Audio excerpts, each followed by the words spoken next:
Welcome to World True Crime, where we uncover the untold, chilling stories from around the globe. Here we dive deep into cases that intrigue, shock, and haunt. Each episode brings you closer to the truth, piecing together the evidence and exploring the mysteries hidden beneath the surface. Brace yourself, what you're about to hear isn't just a story, it's real. Perhaps no one will ever truly know what happens behind the closed doors of another family. But one story unfolded so unexpectedly and with such intensity that it shocked even the most experienced detectives. In the early hours of September 22, 2020, a distressing call was made to emergency services. A man breathless with fear reported finding his wife, Maria Munoz, unconscious and unable to wake her. The paramedics arrived within minutes, but there was nothing they could do. Maria was already gone. But behind the appearance of a sudden tragedy lay a dark and complex story, far more disturbing than anyone could have guessed. Maria Munoz's story started out like a fairy tale, with every indication that it would have a happy ending. But something went wrong. She was successful in her career, became a happy wife and mother, but at some point, her husband started seeing someone else and did not want to let go of either of the women. Maria endured this for years, hoping to save her marriage for the sake of the children, but it all ended in tragedy. Maria Isabel Munoz was born on August 18, 1989, in a small town called Peñuelas, located in the southern part of Puerto Rico. She was the youngest child in a modest family. She did well in school and dreamed from a young age of a career in medicine, wanting to save lives and help others. After finishing school, Maria became a student at a prestigious medical university. During her studies, she met a young doctor named Joel P., who was completing his residency. Despite being almost 11 years older than her, they quickly developed tender feelings for each other, and soon a romantic relationship blossomed. The couple began living together, and after some time, Joel officially proposed, and Maria said yes. In 2011, the couple moved together to the United States, settling in Laredo, Texas, on the border with Mexico. They both got jobs at the same hospital, where Maria was hired as a nurse anesthetist, and Joel became a surgical assistant, helping during operations. Both continued to study to improve their qualifications, earning a decent income that allowed them to live comfortably, buy a spacious house in a nice neighborhood, and own 2 cars. In 2015, the couple had their first child, a boy named Alejandro, and in 2018, Maria gave birth to a daughter, Valentina. After the children were born, the young mother decided to temporarily leave her job and fully focus on raising the little ones and running the household. Nevertheless, she planned to return to work and renew her medical license once the kids got a bit older. Maria and Joel appeared to be a happy, harmonious couple. They loved each other, raised their children together, and their financial situation allowed them to live comfortably without having to restrict themselves. It seemed like they had no problems, living their best lives. But behind the facade of an ideal family, a real drama was unfolding, one that most people close to them never suspected. In the early hours of September 22, 2020, an anxious man called emergency services, reporting that he had found his wife unconscious. He tried to revive her, but she showed no signs of life. The caller was Joel, and he urgently requested that a medical team be sent to his home as quickly as possible to try to save his beloved. Less than 10 minutes later, a patrol car and an ambulance arrived at the couple's house. The door was opened by a man dressed in blue surgical scrubs, which was already unusual. He simply shouted for the responders to follow him and rushed upstairs to the bedroom, where 31-year-old Maria lay on the floor. She wasn't breathing, and there was no detectable pulse, but her body was still warm. Joel claimed that he had performed continuous CPR and chest compressions for almost 20 minutes, but it hadn't worked. The paramedics also attempted to resuscitate her, but all their efforts were in vain. Maria was pronounced dead. When authorities asked Joel what he thought could have happened, he suggested that his wife might have taken a large dose of powerful medication, which could have been fatal. The paramedics immediately inquired if she had been dependent on any restricted substances, but Joel denied this, emphasizing that she had never dabbled in anything of that sort.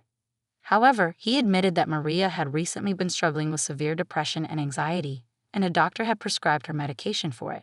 Joel speculated that his wife might have accidentally taken more than the prescribed dose, leading to a tragic outcome. He quickly added that it was also possible Maria, in a state of deep distress and depression, chose to end her own life.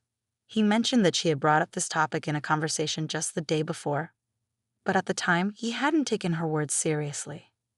The police asked Joel to show them the medication Maria had been taking. He went to the bathroom and returned with a nearly full bottle of pills. This struck the officers as odd since, in cases where someone ends their life by overdosing on medication, it's unusual for the pills to be neatly put away afterward. Yet there were no empty bottles, blister packs, or any containers visible near the body or anywhere in the room. The bottle Joel presented was almost full, suggesting that if Maria had taken any pills, it was a very small amount. Such a dose was unlikely to be fatal, but nothing could be concluded with certainty just yet. To get answers, an autopsy and a toxicology report would be necessary to determine what was in her system at the time of death. While the paramedics attempted to revive Maria and the police examined the scene, 5-year-old Alejandro and 2-year-old Valentina were peacefully asleep in a nearby room, completely unaware of the tragedy unfolding just steps away. Joel mentioned that he had already contacted his relatives, who were prepared to take care of the children temporarily until everything could be sorted out. Despite all efforts, the medical team was unable to save the young woman and mother of 2. The real cause of her passing remained unknown, but in the meantime, the police needed to thoroughly interview the only person who had been present during the incident, the grieving widower, who immediately became the prime suspect in the case. Joel was taken to the station for questioning, and everyone who saw him that day noted his unusual and erratic behavior. Of course, it could have been attributed to shock and the pain of loss, but nearly everything about him seemed suspicious, from his appearance and clothing to his words and gestures. For one, he was sweating profusely, so much so that his clothes were soaked through and clung to his body. Secondly, why was Joel wearing surgical scrubs in the middle of the night at home, when he wasn't even scheduled for a shift? Thirdly, his movements were frantic and exaggerated, as if he was on edge, constantly jumping up from his seat like a puppet on strings. His statements were scattered and inconsistent, further raising doubts. All of this led authorities to suspect that he might have been under the influence of substances that could cause excessive sweating and heightened nervous agitation. Moreover, Joel seemed unaware that he was fidgeting with something small and crinkly in his hand. It turned out to be packaging from a catheter needle, the kind typically used for injecting substances into smaller veins. When the officers asked him what he was holding, Joel casually replied that it was just trash. Another odd detail was that Joel discreetly took and hid the pill bottle prescribed to his wife, the same one he had earlier brought from the bathroom to show the police. When asked where the medication had gone, he feigned surprise and claimed he had no idea. However, the officers were equipped with body cameras, and one of them had recorded the moment when Joel quietly pocketed the bottle. When they showed him the footage, Joel appeared embarrassed and eventually handed over the medication, saying that he might have grabbed it unconsciously due to the shock. Joel then began to explain that he and his wife had been going through a rough patch, balancing on the edge of divorce.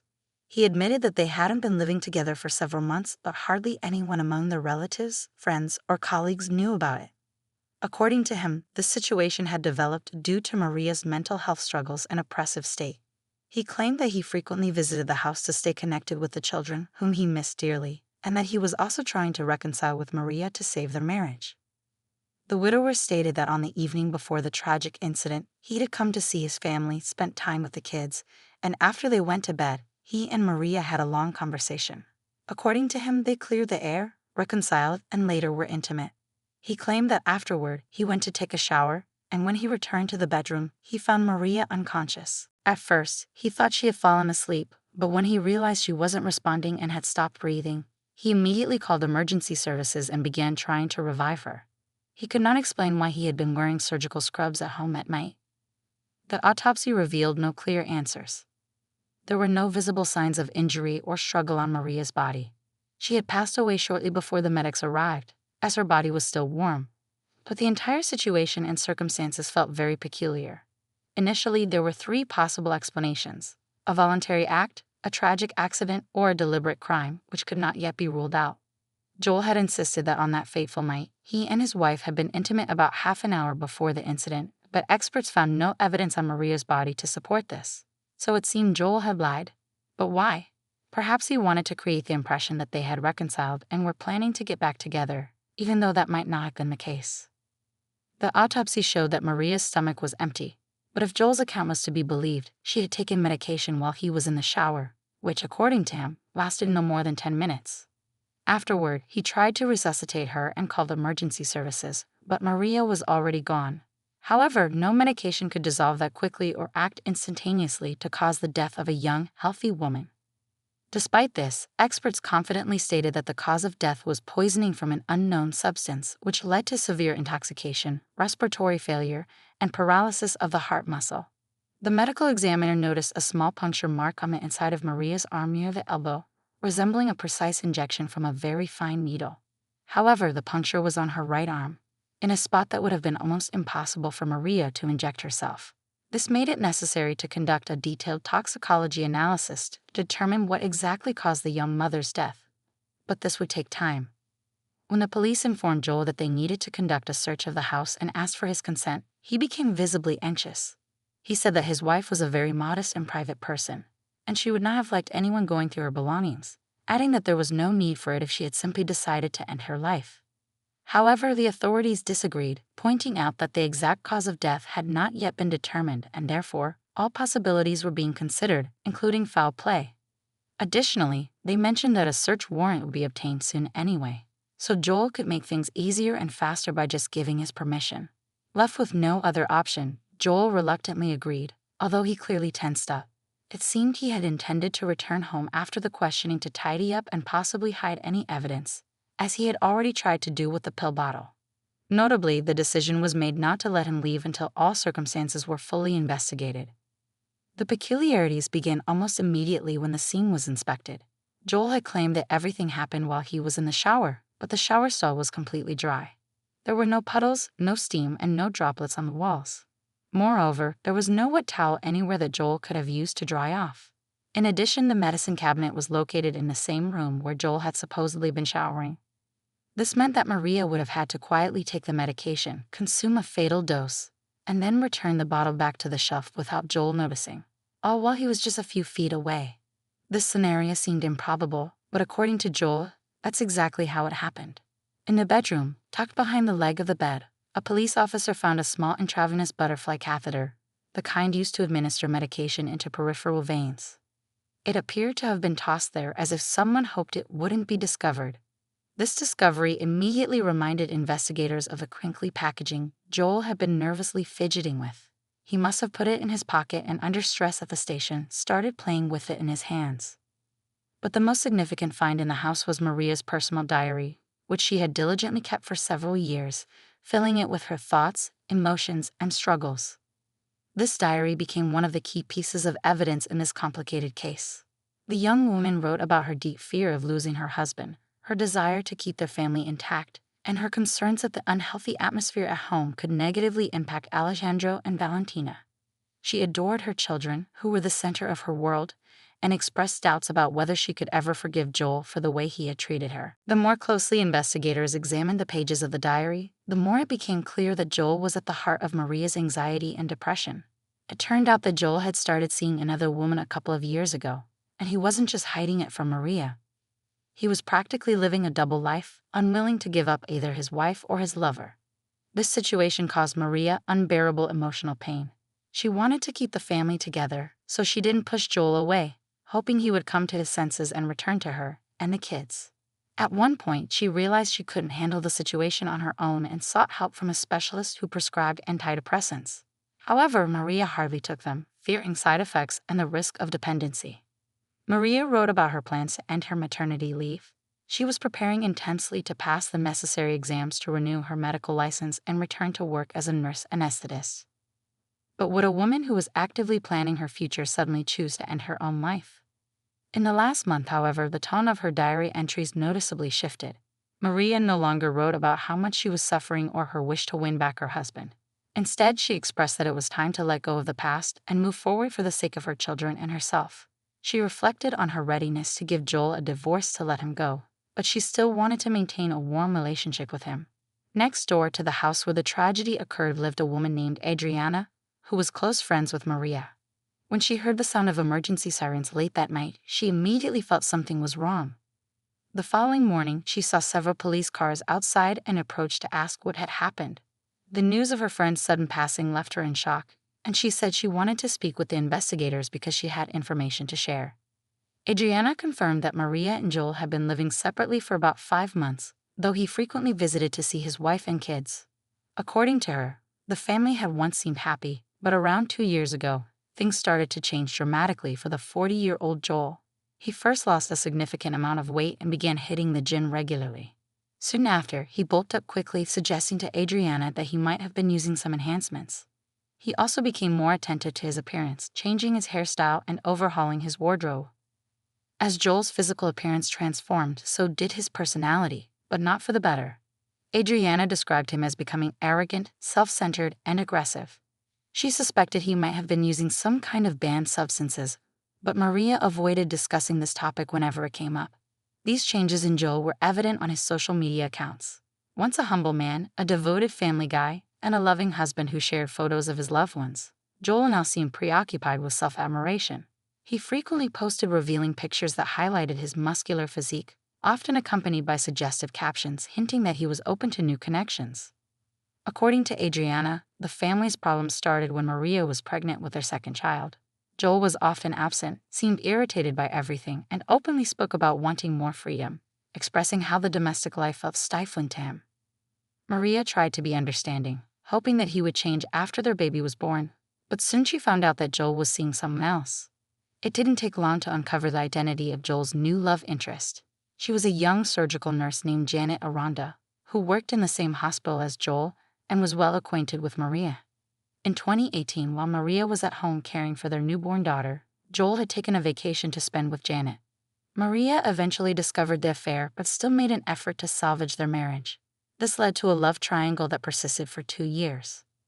Janet came to the station to give her statement as soon as she was requested, remaining calm and cooperative throughout.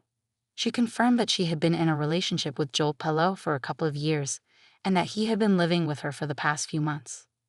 From the beginning of their affair, Aranda knew that Joel was still legally married and had 2 children, and she was also personally acquainted with Maria. Despite the situation, Janet was unfazed, confident that Joel would eventually choose her over his wife. Janet stated that Joel never spoke poorly of his spouse, nor did he make any threats or hint at harming her.